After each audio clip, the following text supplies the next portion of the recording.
N R Rangayya ಸಹಕಾರ ಪ್ರಶಸ್ತಿ ಪ್ರದಾನ ಕಾರ್ಯಕ್ರಮ ಮಂಡ್ಯದ ಕರ್ನಾಟಕ ಸಂಘದ ಆವರಣದಲ್ಲಿ ನಡೆದ ಕಾರ್ಯಕ್ರಮ ಕರ್ನಾಟಕ ಸಂಘದ ವತಿಯಿಂದ ಆಯೋಜನೆ. ಇದೇ ವೇಳೆ ಕರ್ನಾಟಕ ರಾಜ್ಯ ಮಾರಾಟ ಮಹಾಮಂಡಳಿಯ ನಿರ್ದೇಶಕ ಕೆಆರ್ ಪೇಟೆ ಎಸ್ಎಲ್ ಮೋಹನ್ ರವರಿಗೆ ಪ್ರಶಸ್ತಿ ಪ್ರದಾನ, ಸನ್ಮಾನಿಸಿ ಗೌರವಿಸಿದ ಗಣ್ಯರು. ಕಾರ್ಯಕ್ರಮದಲ್ಲಿ ಕರ್ನಾಟಕ ಸಂಘದ ಅಧ್ಯಕ್ಷ ಪ್ರೊಫೆಸರ್ ಜಯಪ್ರಕಾಶ್ ಗೌಡ, ಬೆಂಗಳೂರು ಸಹಕಾರ ಸಂಘಗಳ ಇಲಾಖೆಯ ಹೆಚ್ಚುವರಿ ನಿರ್ದೇಶಕ ಎಚ್ ಜಯದೇವ್, ಭವಾನಿ ಲೋಕೇಶ್, ಕೆಆರ್ ಪೇಟೆಯ ಡಾಕ್ಟರ್ ಎನ್ಆರ್ ರಾಜೇಶ್ವರಿ ಸೇರಿ ಹಲವರು ಭಾಗಿಯಾಗಿದ್ದರು. ಈ ರಾಜ್ಯದಲ್ಲಿ ಸಹಕಾರಿ ಒಂದು ಕ್ಷೇತ್ರವನ್ನು ಹುಟ್ಟಾಕದಂತ ಮಹಾಪುಣ್ಯಾತ್ಮ ಇಡೀ ದೇಶದಲ್ಲಿ ಅಂತ ಹೇಳ್ತಾರೆ. ಅದಷ್ಟು ನನಗೆ ಅನುಭವವಿಲ್ಲ. 1904ರಲ್ಲಿ ಸಿದ್ದನಗೌಡ ಸಣ್ಣ ರಾಮನಗೌಡ ಪಾಟೀಲ್ ಅಂತ ಹೇಳಿ ಗದಗಿನ ಕಣಿಗಹಾಳದಲ್ಲಿ ಸ್ವಾತಂತ್ರ್ಯದ ಪೂರ್ವ, ನಮ್ಗೆ ಸ್ವತಂತ್ರ ಬಂದಿರೋದು 1945-47, 1904ರಲ್ಲಿ ಇವರು ಸಹಕಾರಿ ಚಳುವಳಿಯನ್ನು ಹುಟ್ಟಾಕಿ ಅಲ್ಲಿಂದ ಶುರುವಾಗುತ್ತೆ. ಆ ಪುಣ್ಯಾತ್ಮರನ್ನ ಈ ದಿನ ನಾವು ನೆನೆಸ್ಬೇಕು. ಎರಡನೇದು, ಇವತ್ತು ಹಾಲಂಡ್ ಡೈರಿಗಳು ಗುಜರಾತ್ ಅಲ್ಲಿ ಅಮೂಲ್ ಅಂತ ಒಂದು ಸಂಸ್ಥೆನ ವರ್ಗೀಸ್ ಕುರಿಯನ್ ರವರು ಈ ಹಾಲನ್ ಸಂಸ್ಥೆಗಳನ್ನ ಹುಟ್ಟಾಕಿ ಇವತ್ತು ಇಡೀ ದೇಶದಲ್ಲಿ ಕ್ಷೀರ ಕ್ರಾಂತಿಯನ್ನ ಮಾಡಿ ಬಡವರಿಗೆ ಸ್ವಾಭಿಮಾನಿ ಜೀವನ ಮಾಡಲಿಕ್ಕೆ ಆ ಪುಣ್ಯಾತ್ಮ ಹಾಕಿಕೊಂಡ ದಾರಿ ಇದೆಯಲ್ಲ, ಆ ಸಹಕಾರಿ ಕ್ಷೇತ್ರ ಉಳಿಲಿಕ್ಕೆ ಅವ್ರು ಮಾಡಿದಂಥ ಒಂದು ನಿರ್ಣಯ ಏನಿದೆ ಅದು ಇವತ್ತು ಈ ದೇಶದಲ್ಲಿ ನಮ್ಮೆಲ್ಲರಿಗೂ ದಾರಿ ದೀಪವಾಗಿದೆ ಅಂತ ಹೇಳ್ತಾ, ಯಾವುದೋ ಕಾರಣದಿಂದ ಬರೋಕ್ಕಾಗಿಲ್ಲ. ಬಟ್ ಅಂಥ ಅಧ್ಯಕ್ಷತೆಯನ್ನು ನಾನು ನನ್ನ ಪೂಜ್ಯ ಜಯಪ್ರಕಾಶ್ ಗೌಡರ ಅಧ್ಯಕ್ಷತೆಯಲ್ಲಿ ನನ್ನ ಅಭಿನಂದನೆ ಮಾಡಿದ್ದು ನನ್ನ ದೇವರ ಸಂಕಲ್ಪನೋ ಏನೋ ಅಂತ ಭಾವಿಸಿ, ಹಾಗೆ ನನಗೆ ಪ್ರಶಸ್ತಿ ಪ್ರದಾನ ಮಾಡಿದಂಥ ಎಚ್ ಜಯದೇವ್ ಸರ್ ಅವರು ನನ್ನ ಬಂಧುಗಳು. ಇದು ಕೂಡ ನಾನು ಅವರಿಂದ ಈ ಪ್ರಶಸ್ತಿನ ಸ್ವೀಕಾರ ಮಾಡ್ತೀನಿ ಅನ್ನೋದು ದೇವರ ನಿರ್ಣಯ ಅಂತ ಭಾವಿಸ್ತೀನಿ. ನನ್ನ ಜಯದೇವಣ್ಣವರ 3 ಜನ ಅಕ್ಕ ತಂಗಿಯರನ್ನ ನನ್ನ 3 ಜನ ಸೋದರತೆ ಮಕ್ಕಳು ಕೊಟ್ಟಿರೋದು ಒಂದು ವಿಶೇಷ. ಅದರಲ್ಲಿ ಇಬ್ಬರು ತೀರ್ಕೊಂಡಿದ್ದಾರೆ. ಒಬ್ಬ ಮಾವ ಇಲ್ಲಿದ್ದಾನೆ, ಬೋರೇಗೌಡರು ಅಂತ, ಅವರು ಶ್ರೀಮತಿಯವರು ಇದ್ದಾರೆ. ಇನ್ನು ಹಿರಿಯವರು 4 ಜನ ತೀರ್ಕೊಂಡಿದ್ದಾರೆ. ಇಬ್ಬರು ಅಕ್ಕದಿರು ಭಾವದಿಂದ ತೀರ್ಕೊಂಡಿದ್ದಾರೆ. ಅವ್ರು 3 ಜನರು ನನ್ನ ಸೋದರದಂತೆ ಮಕ್ಕಳು. ಬಹುಶಃ ಜಯದೇವಣ್ಣವ್ರ ಬಗ್ಗೆ ನಾನು ಎಷ್ಟು ಹೇಳಿದ್ರು ಕಡಿಮೆ. ಅವರು ಈ ಸಂಬಂಧದ ಮುಖೇನ ನಮ್ಮ ಕುಟುಂಬ ಬಗ್ಗೆ ಭಾಳ ಒಡನಾಟ ಇಟ್ಕೊಂಡು ನಮ್ಗಳಿಗೆಲ್ಲ ಆದರ್ಶರಾಗಿ, ಎಲ್ಲೋ ಒಂದು ಕಡೆ ಇಂಥವ್ರು ಪ್ರಶಸ್ತಿ ಸ್ವೀಕಾರ ಮಾಡಲಿಕ್ಕೆ ಪ್ರೇರಕರು ಕೂಡ ಅಂತ ಹೇಳಿದ್ರೆ ತಪ್ಪಾಗಲ್ಲ. ಇನ್ನು ನನ್ನ ಸಹೋದರಿ ಶ್ರೀಮತಿ ಭವಾನಿ ಲೋಕೇಶ್ ಅವರು ಭಾಳ ಅಚ್ಚುಕಟ್ಟಾಗಿ ಮಾತಾಡಿದರು. ನನ್ನ ಬಗ್ಗೆ ಪೂರ್ತಿ ಎಲ್ಲ ಕಲೆಕ್ಟ್ ಮಾಡಿದ್ದಾರೆ ವಿಚಾರಗಳು. ಭಾಳ ಸಂತೋಷ ಆಯಿತು. ಮಡ್ಡಿಕೆರೆ ಗೋಪಾಲ್ ಅವರು ಬರೋಕ್ಕಾಗಿಲ್ಲ, ಬರ್ತಾರೆ.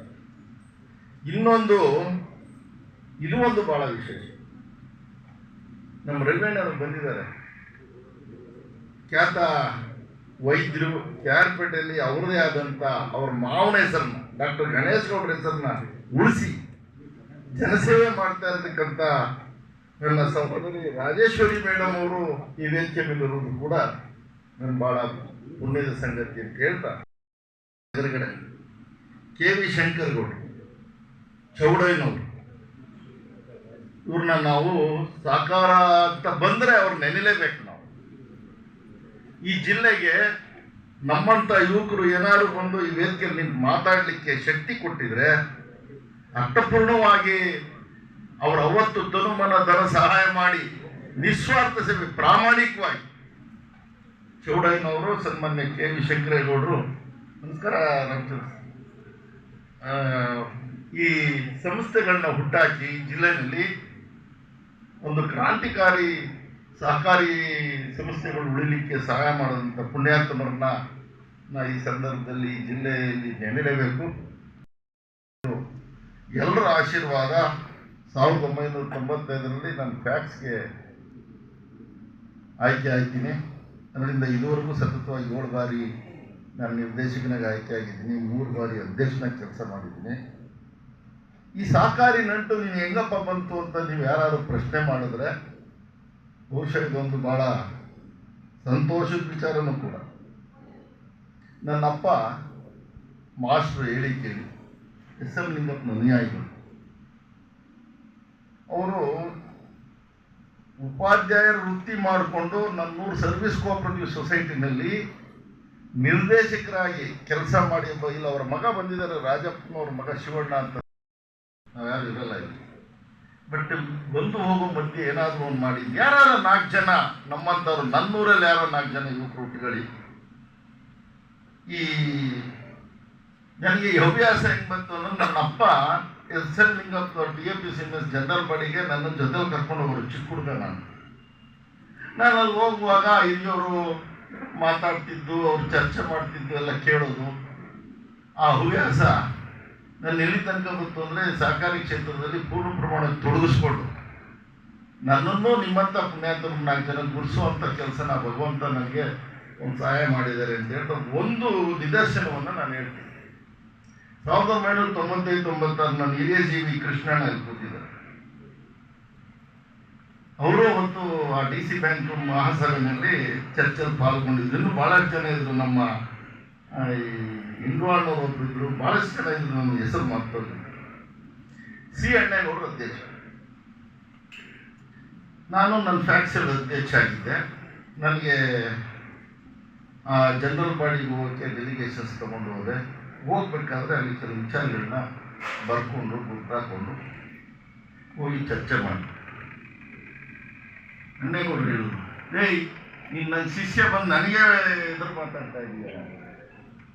ಗೌಡ್ರೆ, ನಾನು ನಿಮಗೆ ಮಾತಾಡಲಿಲ್ಲ, ಸಂಸ್ಥೆ ಬಗ್ಗೆ ಮಾತಾಡಿದೆ. ನಾನು BK ಪುಟ್ಟಸ್ವಾಮಿ ಅವ್ರನ್ನ ನೆನೆಸ್ಲೇಬೇಕು ಈ ವಿಚಾರ.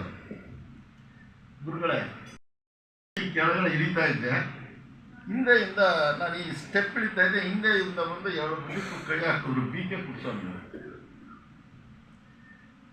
ಎಲ್ಲ ಸ್ಟೆಪ್ ಎಲ್ಲ ಇಳಿದ್ಮೇಲೆ ಮಗ ನಿನ್ನ ಹೆಸರೇನು ಅಂದರು. ಅಣ್ಣ ನಾನು ಮೋಹನ್ ಅಂತ. ಯಾವರಪ್ಪ? ಅಣ್ಣ ಕ್ಯಾರ್ಪಟ್ಟ ತಾಲೂಕು ಶಿವಮೊಗ್ಗ. ಅವ್ರು 2 ಭುಜನೂ ತಟ್ಟು ಹೇಳಿದ್ರು, ಮಗ ನಿನ್ಗೆ ಒಳ್ಳೆ ಭವಿಷ್ಯ ಇದೆ ಕಣೋ, ತುಂಬ ಚೆನ್ನಾಗಿ ಮಾತಾಡಿದೆ, ವಿಚಾರನ ಚೆನ್ನಾಗಿ ಪ್ರೆಸೆಂಟ್ ಮಾಡಿದೆ, ಭಾಳ ಖುಷಿ ಆಯಿತು ನನಗೆ, ಇದನ್ನು ಮುಂದುವರಿಸು ಮಗ ಅಂತ ಹೇಳಿದ್ರು.